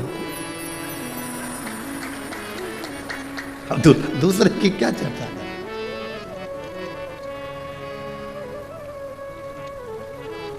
है। श्रीमती नवनीत जी राणा जी को देख लो, आंसा जी को, ये भी तो विदर्भ की बेटी है। दूसरी जगह कहां जाए, यही देख लो। अब शिव कथा कह रही है, इंदुमती का संकल्प बड़ा प्रबल है। इंदुमती का संकल्प, आपके भीतर जो संकल्प आया, मुझे कथा में जाना है, पूर्ण करना महादेव का काम है। आपके यहां भीतर संकल्प आया, मुझे जो शिव महापुराण की कथा सुनने के लिए आ रहे हैं उनका मुंह झूठा कराना है, मुझे उनको पानी पिलाना है, मुझे उनको कुछ खिलाना है। संकल्प आपका है, पूर्ण वो करेगा। पूर्ण करने की जवाबदारी उसकी। आप केवल संकल्प ले सकते हो, पर पूर्ण वही करता है। और जब वो पूर्ण करता है तो कुछ ना कुछ सुख जरूर देता है। एक व्यक्ति ने, एक गुरुजी जा रहे थे, गुरुजी ने एक व्यक्ति से कहा, तू इतना विद्वान होने के बाद तूने जिंदगी में कोई संकल्प नहीं लिया, कोई संकल्प ले। उसने कहा गुरुजी देखो फालतू के लफड़े में मुझे मत पालो कि मैं कोई संकल्प लूं, मैं कोई संकल्प नहीं लूंगा। गुरुजी ने कहा कैसे नहीं लेगा? संकल्प ले, का मंदिर जाने का संकल्प ले, पानी डालने का संकल्प ले, अगरबत्ती लगाने का संकल्प ले, दिया लगाने का संकल्प ले, कोई तो संकल्प ले। तुलसी में जल सींचने का संकल्प ले ले। नहीं, उसने कहा पीछा मत पकड़ो गुरुजी, मैं कोई संकल्प नहीं लूंगा। गुरुजी बोले आज तू संकल्प नहीं लेगा तो तेरे को छोड़ूंगा भी नहीं। पकड़ लिया गुरुजी ने, बांध दिया रस्सी से, संकल्प ले। उसने कहा ठीक है संकल्प लेता हूं, मेरे पास में कुमार रहता है, सुबह सुबह से उसी का मुंह देखूंगा। गुरुजी ने कहा ठीक है, संकल्प तो लिया ना तूने, कोई बात नहीं, उसका मुंह देख ले। जब तक मुंह नहीं देखूंगा तब तक रोटी नहीं खाऊंगा। अब वो व्यक्ति कुमार का मुंह देखता, रोटी खाता, कुमार का मुंह देखता, रोटी खाता। 1.5 साल निकल गए, वो कुमार का मुंह देखता, रोटी खाता। एक दिन सवेरे का समय और कुमार घर पे नहीं। 4 बार ऊपर गया, कुमार को देखकर आया तो कुमार नहीं दिखा। उसके घर गया, पूछा आज कुमार कहाँ गया? तो उसकी पत्नी बोली मिट्टी लेने के लिए गए हैं, 3 दिन के लिए बाहर गए हैं। मिट्टी ले रहे हैं? हाँ। 3 दिन? हाँ। व्यक्ति को लगा अब तो मैं भूखा मर जाऊंगा। उसने कहा कहाँ गया? तो कहा ये पूर्व दिशा में गए। वो व्यक्ति उसको ढूंढता ढूंढता वहां चले गया। वो मिट्टी खोद रहा था, ये पहुंचा, मिट्टी खोदने वाला कुमार मिट्टी खोद रहा था, इतने में उसको सोने का हंडा निकला। जैसे ही हंडा निकला ये वहां पहुंचा, थोड़ी दूर पर पहुंचते से उसने दूर से देख लिया कि कुमार का मुंह दिख गया। उसने आवाज लगा दी, दिख गया। कुमार को लगा मेरा सोने का हंडा इसको भी दिख गया। अब कुमार सोने का हंडा लेकर उसके पीछे भागा। उसने रुक कर पूछा, क्या हो गया भाई, तूने अब देख लिया है तो एक काम कर, राजा को मत कहना कि मुझे सोने का हंडा मिला, आधा तेरा आधा मेरा। उसने मन में सोचा, मैंने तो सोचा ही नहीं था कि मुझे सोने का हंडा मिला, पर केवल मैंने तो इसका मुंह देखा था और इसको जो हंडा मिला उसका आधा हिस्सा मुझे मिल गया। उस व्यक्ति ने गुरु जी के पास में जाके उनके चरण पकड़ लिए। संकल्प जब व्यक्ति कोई लेता है उसको पूर्ण भगवान करता है। पर जो फल मिला है, आज मुझे जो फल की प्राप्ति हुई है, जो मुझे प्राप्त हुआ है, कि ये केवल कुम्हार का मुंह देखने का मैंने संकल्प लिया था और मुझे सोने का हंडा मिल गया। एक संकल्प अपनी जिंदगी में लो, जैसे इंदुमती ने लिया, रुक्मणी जी की बुआ ने लिया। क्या संकल्प था इंदुमती का? क्यों विद्रोही डरते थे इंदुमती से? क्यों विदर्भराज राजा भीष्मक के ऊपर बार बार आक्रमण नहीं होता था जब तक इंदुमती थी? रुक्मणी जी की बुआ जब तक इस भूमि पर थी तब तक आक्रमण नहीं होता है। आखिर इंदुमती में ऐसा क्या था? वो कौन सा संकल्प था इंदुमती का? केवल एक संकल्प इंदुमती का बड़ा प्रबल था। जहां एकांत में इंदुमती बैठती थी, जहां एकांत में इंदुमती बैठती थी, वहां पार्थिव शिवलिंग का निर्माण करती थी, उसका पूजन करती थी, और उस पार्थिव शिवलिंग का निर्माण कर कर पूजन कर कर उस शिवलिंग को विसर्जन करने जाती थी। जब तक वो विसर्जन करती थी तब तक मुख में जल भी नहीं लेती थी और केवल शिव नाम का जाप किया करती थी, केवल शिव। इतना संकल्प प्रबल था कि जब वो चाहती थी और कोई उसको बीच में अगर टोक दे, अपशब्द कह दे और वो निगाह उठाकर उसको देख ले तो उसके शरीर में आग लग जाती थी। इंदुमती का संकल्प इतना प्रबल था, इतना प्रबल संकल्प।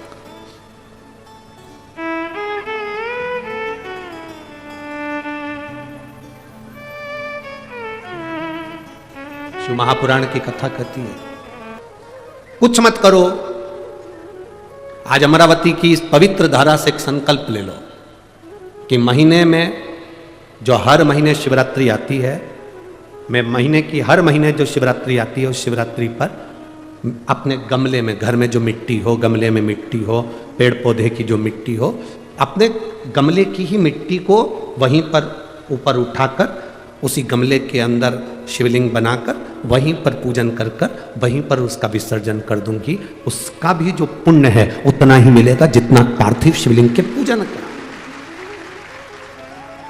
कोई नियम बना लो कि 1 महीने में 1 बार मुझे पार्थिव बनाना।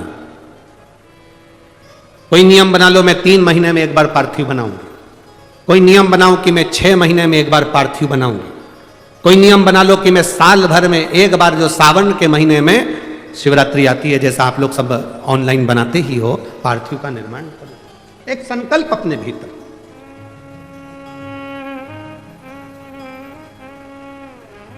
संकल्प का फल बाबा क्या देगा ये आपको बाद मालूम पड़ेगा। वो क्या देगा आपको वो बाद मालूम पड़ेगा।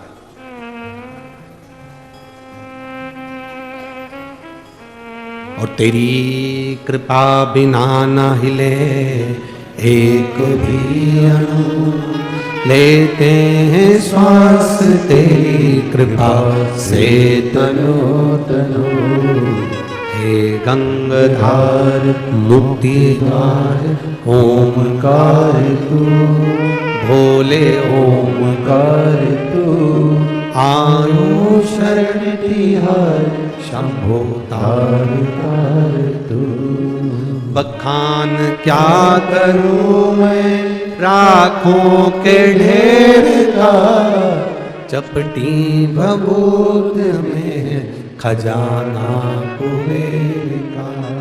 हे गंगाधार मुक्ति द्वार ओमकार तू, भोले ओमकार तू।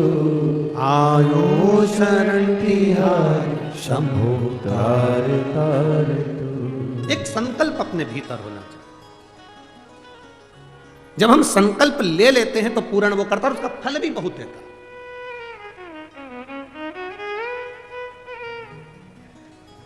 अगर ये संकल्प नहीं ले सकते तो दूसरा संकल्प लो। महीने में 1 बार बेलपत्री के वृक्ष के नीचे जाऊंगी और बेलपत्री के वृक्ष के नीचे जल चढ़ाकर आऊंगी। जिससे बेलपत्र के वृक्ष की छांव मेरे मस्तक पर पड़े। कहते हैं एक बेलपत्र के वृक्ष में 33 कोटि देवी देवताओं का निवास होता है। जब एक बेलपत्र के वृक्ष के नीचे हम जाते हैं तो यह समझ लें कि 33 कोटि देवी देवताओं की छत्र छाया में हम पहुंच गए।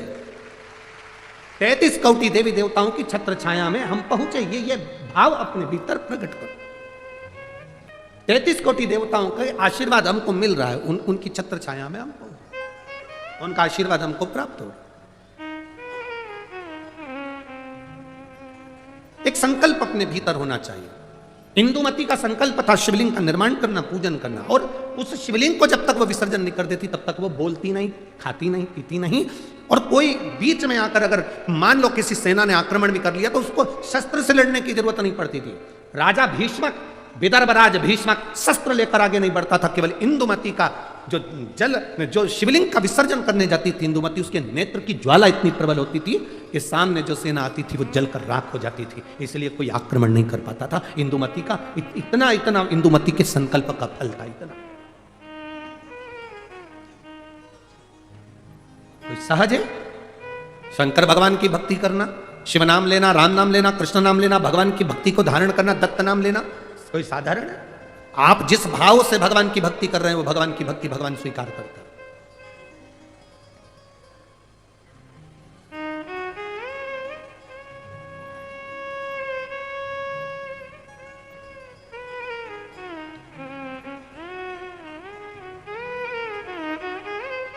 केवल मृत्यु लोक में बैठकर भगवान का नाम लेना और उस तक पहुंचना। आजकल के नवयुवक लड़के बहुत सारे प्रश्न करते हैं। नवयुवक लड़कों को जान दो, बहुत सारे ऐसे भी आते हैं मीडिया में भी कि ऐसे ऐसे प्रश्न करते हैं कि लगता है अपने को कि क्या प्रश्न करा।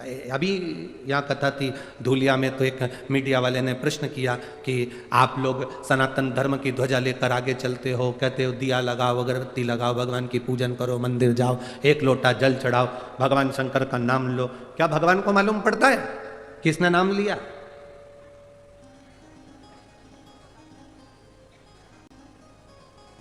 क्या उसको प्राप्त होता है? हमने धूलिया की कथा में एक बात कही थी कि आपके यहां केले का पेड़ लगा है, ठीक है? अरे बोलो तो जम के, ठीक है? केले के पेड़ को पानी देना है, इसमें केला लगाना है, तो एक एक पत्ती को पकड़कर पानी दोगे क्या? पानी कहां दोगे? नीचे जड़ में। तुमने जड़ में पानी दिया, केले की पत्ती में आखिरी सिरे तक वो पानी पहुंच गया और पत्ती गीली हो गई। एक एक फल में वो पानी पहुंच गया, उसके तने में पानी पहुंच गया, केले की एक एक पत्ती में पानी पहुंच गया, उसकी जड़ में पानी दिया और वो ऊपर तक पहुंच जाता है। उसी तरह जब हम नीचे देवादिदेव महादेव को इस मृत्यु लोक में जब जल चढ़ाते हैं तो वो 33 कोटि देवताओं तक पहुंच जाता है। एक एक पत्ती को हम पानी नहीं देंगे। जो कहते हैं राम अलग हैं, कृष्ण अलग हैं, शिव अलग हैं, दत्त अलग हैं, देवी अलग है, देवता अलग हैं, उनमें भेद हो सकता है, और शिव महापुराण की कथा कभी भेद करना नहीं सिखाती। शिव महापुराण की कथा कहती है शंकर भगवान के शिवलिंग पर जो जल चढ़ाते हो वो जल एक केवल देवादिदेव महादेव को नहीं मिलता, वो जल सारे 33 कोटि देवी देवताओं को प्राप्त होता है।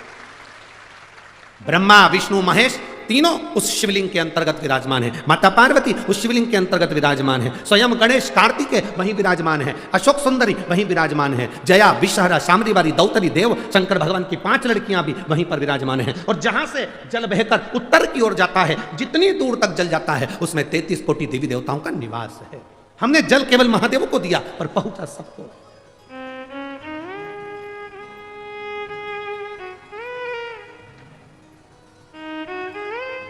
आप में से कितने लोग हैं जो शंकर जी को रोज 1 लोटा जल चढ़ाते हैं? उठाओ जरा हाथ। सभी हो? धर लो, वापिस धरो, वापिस धरो।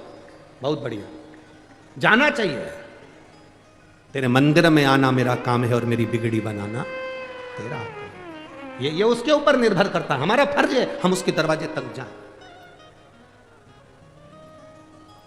हमारा फर्ज है कि हम उसकी चौखट तक जाएं। एक माँ ने लिखा, अपने लड़के का फोटो भी लगाया है उसने।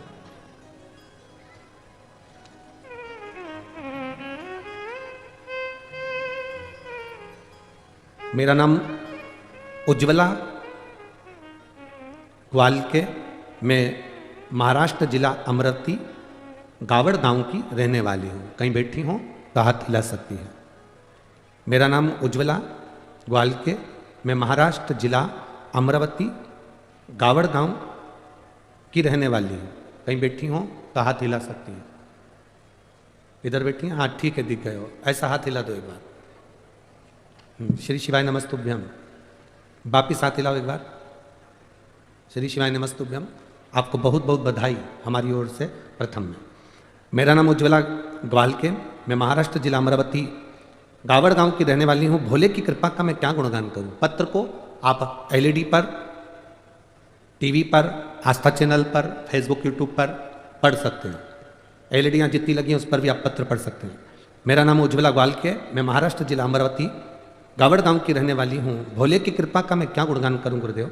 मेरा बेटा 2 साल से आर्मी की तैयारी कर रहा था, लेकिन 1 या 2 नंबर से रह जाता था। एक बार मैं अकोला को कथा में 7 मई को कथा सुनने के लिए केवल 1 दिन के लिए आई।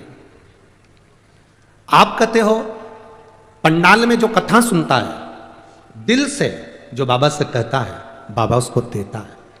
2 साल से मेरा बेटा परेशान था, उसको कोई नौकरी आर्मी में नहीं लग रही थी।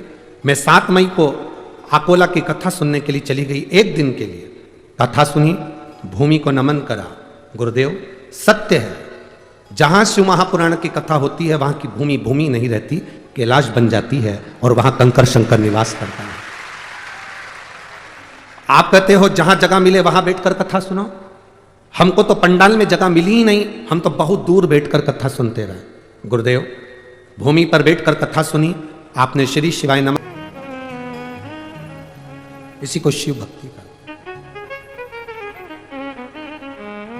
और खाली ना जाता कोई दर से तुम्हारा, जिसको आता है वो उच्च स्वर में खाली न जाता दर से तुम्हारे में भी बाह पसारे अपने हृदय से लगा लो गिरा जा रहा हो, उठा लो भोले अपने